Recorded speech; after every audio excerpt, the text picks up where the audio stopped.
आपने कभी ऑब्जर्व किया है कि ट्रेन की ब्रेक्स कैसे लगती हैं, या फिर हमारे घर में जो इंडक्शंस होते हैं जिन पे हम खाना बनाते हैं वो किस पे काम करते हैं और एक्चुअली वो हीट क्यों होते हैं। तो आइए समझते हैं आज का topic, that is eddy current. Eddy current वो करंट है जो बल्क पीस ऑफ मेटल में इंड्यूस होता है जब मैग्नेटिक फ्लक्स उसमें से चेंज होता है। मैग्नेटिक फ्लक्स है magnetic field lines per unit area. जब मैग्नेटिक फ्लक्स सरफेस से चेंज होता है तो जो इलेक्ट्रॉन्स हैं वो सर्कुलर मोशन करने लग जाते हैं, जिसकी वजह से एक करंट इंड्यूस होता है। इस सर्कुलर करंट को हम बोलते हैं एडी करंट। अब क्वेश्चन ये अराइज होता है कि इलेक्ट्रॉन सर्कुलर पाथ में ही क्यों मूव करते हैं, कोई और पाथ क्यों नहीं लेते। तो इसका आंसर है क्योंकि हमें पता है रेजिस्टेंस जो है वो डायरेक्टली प्रोपोर्शनल होता है रो एल अपॉन ए के, जहाँ पे रो रेजिस्टिविटी है जो मेटल के लिए फिक्स होती है, एल जो है वो लेंथ होता है और ए जो है वो एरिया होता है।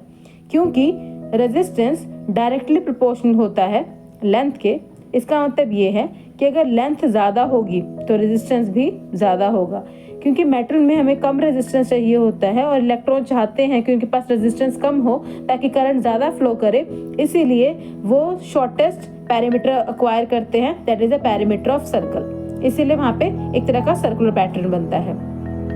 अब जानते हैं हमारे पास अगला टॉपिक, वो है direction of eddy current. Direction of eddy current देता है लेंज़ेस लॉ, जो कि कहता है कि हमारे पास जो भी EMF प्रोड्यूस हो रही है किसी भी बल्क पीस ऑफ मेटल में, वो हमेशा अपोज करती है मैग्नेटिक फ्लक्स के चेंज को। जो मैग्नेटिक फ्लक्स का चेंज करंट प्रोड्यूस करेगा, लेंज़ लॉ के अकॉर्डिंग जो डायरेक्शन होगी वो उसी के ऑपोजिट होगी। इसको समझते हैं हम ऐसे कि जब नॉर्थ पोल मैग्नेट का अप्रोच करेगा बल्क पीस ऑफ मेटल को, तो यहाँ पे इलेक्ट्रॉन जो है वो मूव करना स्टार्ट कर देंगे सर्कुलर मोशन में, पर इनका जो मोशन होगा सर्कुलर मोशन वो एक तरह का क्या होगा, एंटी क्लॉकवाइज होगा।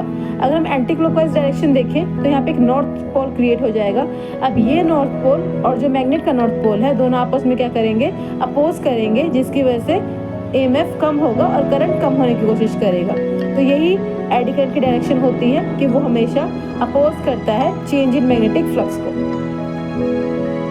वहीं अगर हम साउथ पोल को पास लेके आएंगे तो साउथ पोल के पास आने से जो करंट होगा वो कैसे मूव करेगा, क्लॉकवाइज डायरेक्शन में मूव करेगा और वो अपोज करेगा साउथ पोल को। हमेशा लेंज़ लॉ के अकॉर्डिंग जो भी करंट रिस्पॉन्सिबल होता है या जो भी फ्लक्स रिस्पॉन्सिबल होता है